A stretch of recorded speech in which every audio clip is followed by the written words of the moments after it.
We are live on S&M Show Season 3, Episode 2, and we have with us a wonderful guest. We have the wonderfully beautiful, the delectable Makosi in the building. Makosi, please introduce yourself. So kind. I don't know where to start. Like, I'm only turning 40 this year. Oh, but 40? Yeah. I actually didn't know that. Yeah, I'm turning 40 this year. I'm turning 40 in September. But I feel like I've lived the life of an 80-year-old. And you look like you've lived the life of a 28-year-old. Yeah. No, but actually my biological age is 29. There you go. Oh, like because you have the metabolic age. Yeah. You know you have the chronological age, which is 39 turning 40, but my biological age is 29. That makes a lot of sense. Yeah. It does. And what you said about living the life of an 80-year-old, because I feel like I've known you in different segments as well, like different reinventions and and you've stayed relevant so long, and so because I'm going to bring something back with that. Okay. As to how we actually first met. I don't think you even remember how we first met. I probably remember if you juggle my memory. Yeah, okay. We're going to do that at some point in the show though. So I just feel like I've lived the life of an 80-year-old. Besides being a nurse, a cardiac nurse is like my first degree. Yeah. And then I wandered off to reality TV, Big Brother UK. And then I went to Dubai to study journalism. Oh, wow. And then still in Dubai, I studied life coaching. So now I'm a master coach. I don't know what I'm going to be in 2 years' time, but for now I'm a master coach. I actually saw that on your Instagram bio, the life coach thing. And that's good. And in fact, I think I know somebody who's one of your mentees or students. What do you call people? One of your clients. Yeah. But first of all, shout out to all the nurses because my mom is a nurse. So God bless you all. And then, but that's such a change from nursing to journalism. And then, what brought that about? But then this is the thing, like, whatever you think you are, you're more than that. Okay. Like, whatever you can ever think you are, you're more than that. You. One thing that I have been blessed with and I'm lucky with is I don't have any boundaries. So once you put a boundary around something, you've contained whatever. So like no limitations. Yeah. So with me, if I want to study medicine, I'm smart enough because I'm one of those weirdos. I'm a creative and I'm an academic. So if I decide, okay, for my 50th birthday, I'll gift myself a law degree. Go back and study it. I don't have any limitation. That's amazing. Yeah. Really, really, really good. So I've never thought about it that way because I think I'm kind of the same.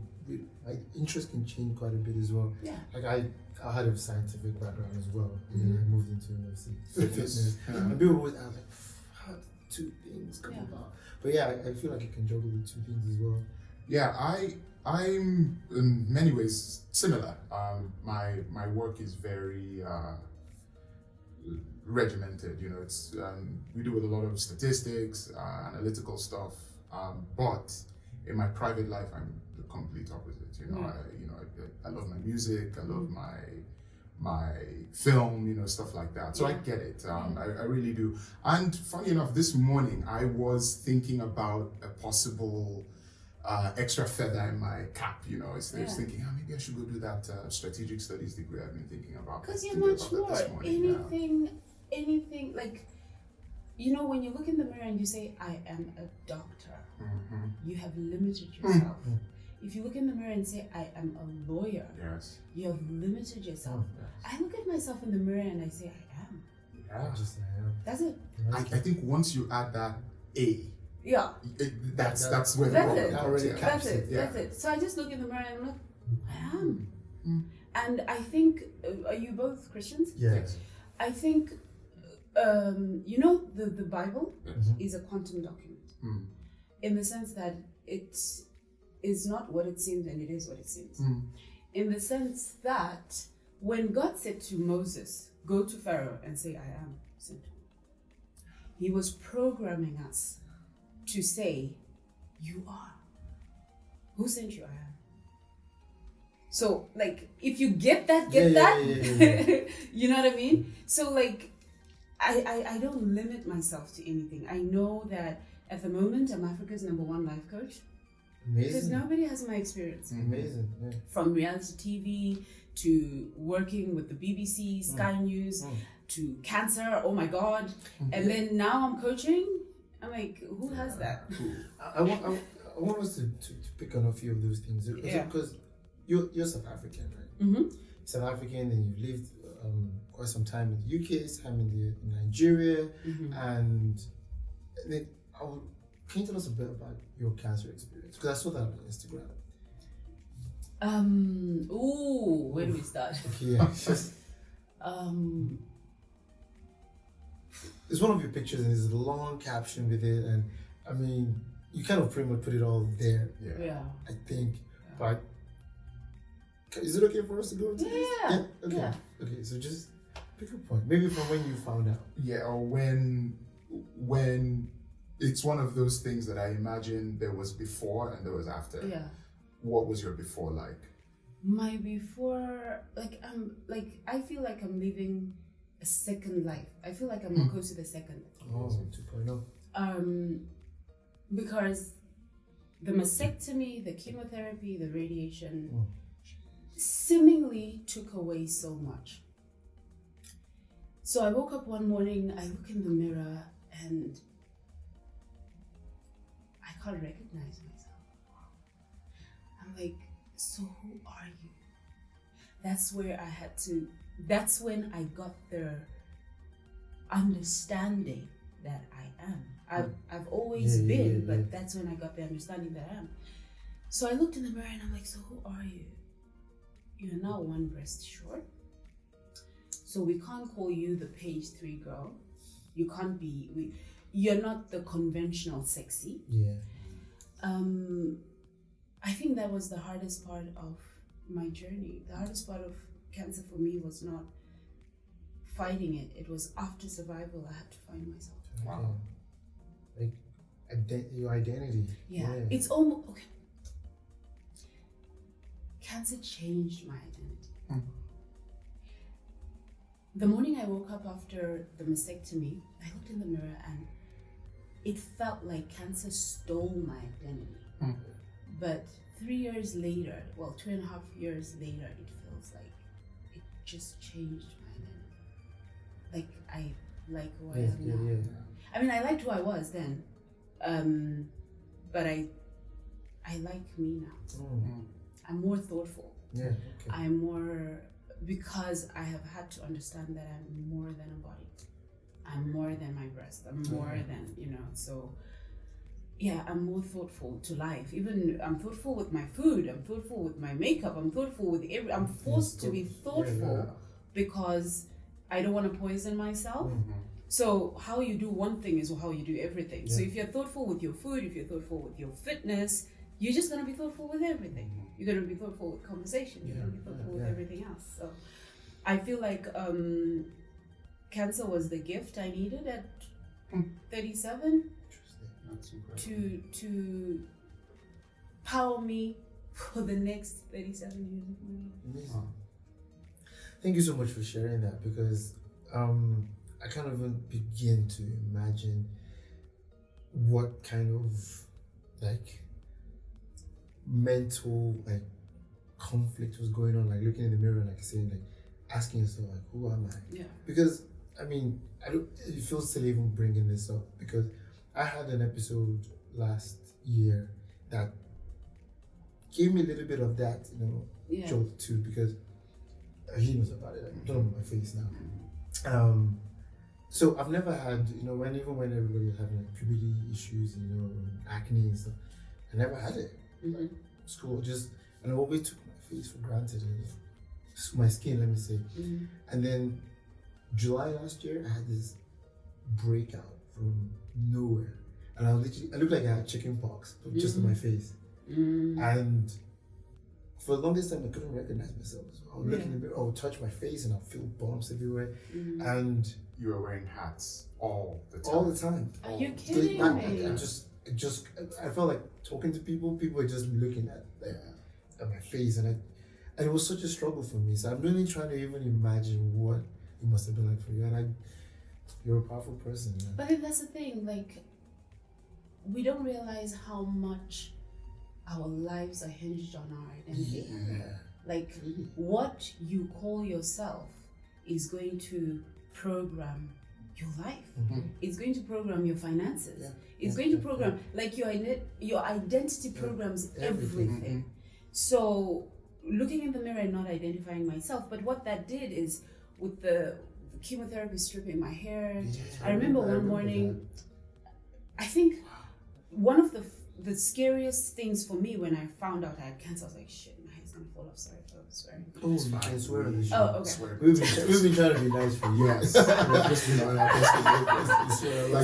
was like, shit, my hair's gonna fall off. So what do I do? And I tend to be a control freak, so I went and I cut my hair because I didn't want to see my hair fall off. Yes. So I went and I cut my hair, and but my hair nails for some reason they all grow like steroids. Oh, okay. So by the time I had the first round of chemo, I had like some hair, like maybe your length. Oh, okay. So second round of chemo, I wake up, there's hair all over my bed. Oh, it's falling off. Yes. So I go to the bathroom, I look in the mirror, and you know, there's a very powerful thing called instinct. That's why you should be fearless. Be fearless of whatever can happen to you because instinct always kicks in. So I look in the mirror and instinctively, I saw layers of other things falling off, not just the hair. Yeah, okay. So it's really, you see, the thing is, battles are not hard. What's hard is building capacity for the battle. By the time cancer happened for me, I had built capacity for a battle. So I literally managed it like a project. Yes, I had moments where I was like, I can't do this.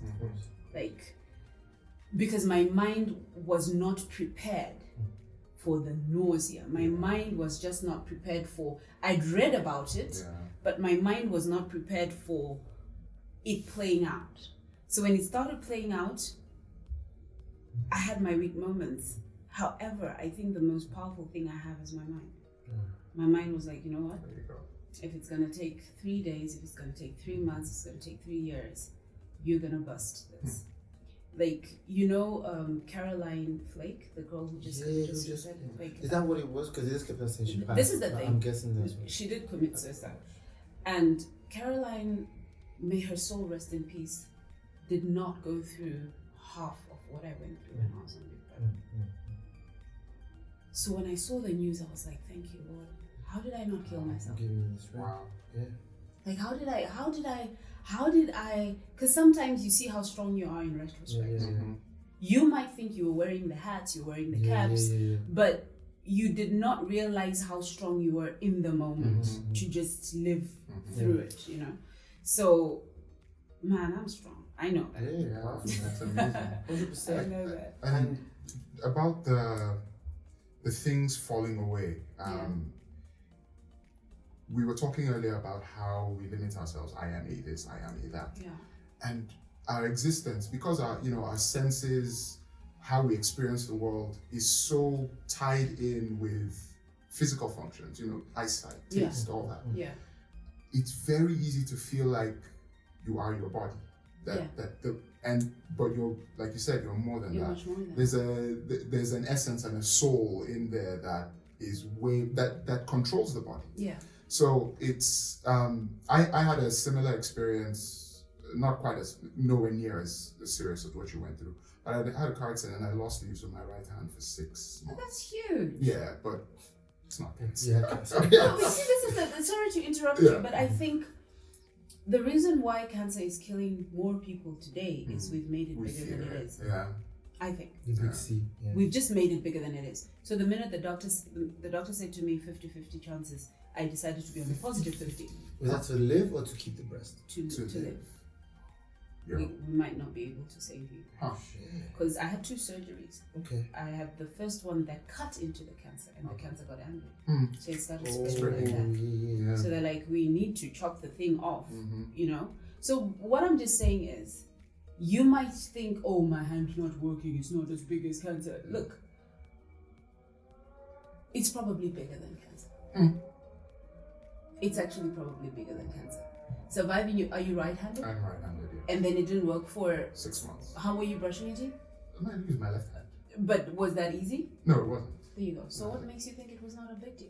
Well, it was a big deal, Yeah. and I should get out of sort of minimizing. Yes, minimizing and comparing. Yeah. But what I wanted to bring up was not only did I have to learn a bunch of skills on my left side that I was used to doing on my right side, I had to go live in, I don't know if you know where Lafia is, it's in Nasarawa State. It's not the most, basically, it's kind of rural. Yes, go live alone for work in less than ideal circumstances with only one functioning hand. And that, sometimes when I encounter negative self-talk, when I'm telling myself that I'm not capable, I'm not good enough for a particular thing, very often that's the experience that I lean back on. Exactly. Because the way I approached it, I'm so proud of myself. The attitude, there was no woe is me, there was no, it's just okay, we need to do this. And I went through it, found some of the help I needed, but went through it and came out of it. And it just underlines that when we have these physical issues, we can overcome. We can overcome. It's not, I have such clarity about that because of that experience. Oh. Your body is 1% of who you are. And we spend all that time in the gym. I say work is my first husband, gym is my second husband. But we spend all that time in the gym just for 1%. Wow. Your body is 1% of your capacity. There's that guy who doesn't have hands and legs. Yeah, Yes. that does the talks. Yeah. Yes. Incredible. Does that not tell you that your body is 1%? Yeah. Or even Stephen Hawking. Yeah. Stephen Hawking. Jeez. You know. So if you look at your body as 1%, that's when you unleash your power. That's when you unleash the power within. Because you now know that this 1% should not control 99%. Yeah. 99% should control the 1%. 1%. I love that. So intentional, so purposeful. Okay, we're getting like life coaching skills. I know. I feel like after this, I'm gonna run 5 miles. Should be paying money. I'm gonna for all this. You know.